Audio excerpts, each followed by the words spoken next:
자, 커피 혹시 좋아하시나요? 네, 어떤 커피? 믹스 커피, 밀크 커피, 아메리카노? 네. 근데 커피가 정말 몸에 해롭다는 건 아세요, 혹시?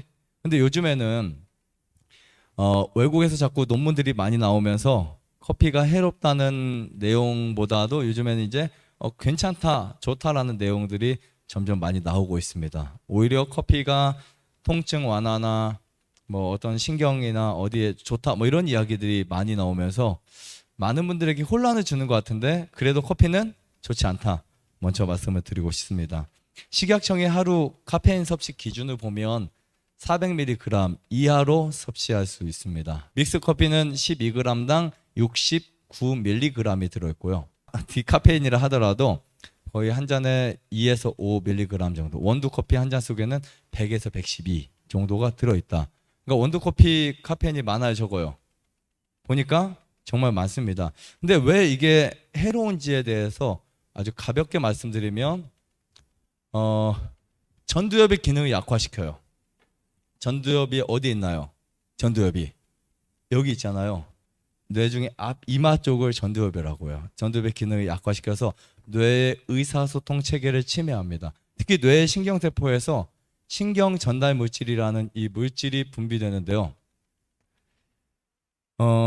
카페인은 신경 전달 물질이 흥분되고 어떤 것은 억제 작용하게 만들어요. 그래서 신경이 흥분되기도 하고 억제되기도 하는 양극단을 만들어 버립니다. 특히 이 카페인은 아데노신의 전달을 방해하고요.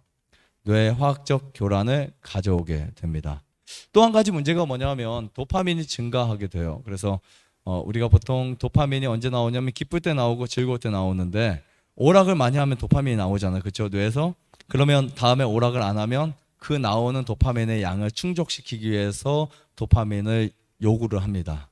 그럼 우리 몸은 뭐를 해야 또 도파민이 나와요? 오락을 해야 나와요. 그러다 보면 오락에 뭐가 된다? 중독이 된다. 중독은 도파민과 관련되어 있어요. 도파민의 증가가 정신분열증을 만들고요. 과도한 도파민이 정신병의 원인이 된다. 즉 우울증, 조울증, 공황장애, 뭐 치매, 알츠하이머 뭐 이런 것들이 커피가 그 원인을 이루기도 한다라고 보시면 됩니다. 그 다음에 우울증 같은 경우에도 관여하는데요. 전두엽 기능이 감소하면 혈류가 감소되고요.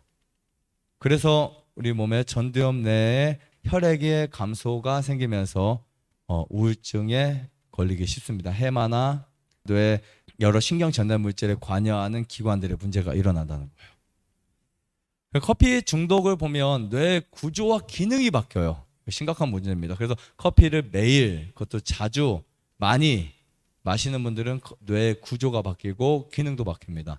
그래서 카페인을 섭취하지 않으면 힘이 없어요. 맞죠? 기운이 없습니다. 그리고 커피를 끊게 됐을 때 내가 중독됐는지 안 됐는지를 느껴보려면 계속 마시고 싶어. 그리고 그것이 어떤 반응으로 이어지냐면 피로감도 생기고 두통도 생기고 금단 현상도 생긴다고. 담배만이 아닙니다. 커피 정말 심해요. 정말 심하고요. 2주에서 이 기간이 수개월까지 가기도 합니다. 그래서 그거 못 참고 또 마시고 못 참고 또 마시고 한다고요. 그 다음에 뇌에서는요 아세콜린이라는 이 물질이 감소가 되기 시작하면서 갑자기 정신에 문제가 올 수 있습니다. 그 외에 여러 가지 질병을 만들 수 있는 확률을 제가 말씀드릴게요. 물론 커피가 좋은 부분도 있을까요? 있겠죠. 좋은 부분도 있지만 좋은 부분 이면에 나쁜 부분이 훨씬 많다는 거 꼭 기억하시면 좋겠어요. 첫 번째, 발암 물질이 될 수 있다. 그래서 신장암, 유방암, 대장암, 췌장암, 난소암, 방광암 이런 확률적으로 발생 확률이 높아지고요. 암이 있는 분들은요. 암을 빠르게 자라게 하거나 암이 회복되지 않도록 만들어줍니다. 특히 자가 면역성 질환이 있다라고 하는 분들은 커피 무조건 마시면 안 돼요. 자, 임신 중에 섭취하거나 임신 전에 섭취한 엄마의 그 섭취는 아이의 체중에 미달을 가져오기도 해요.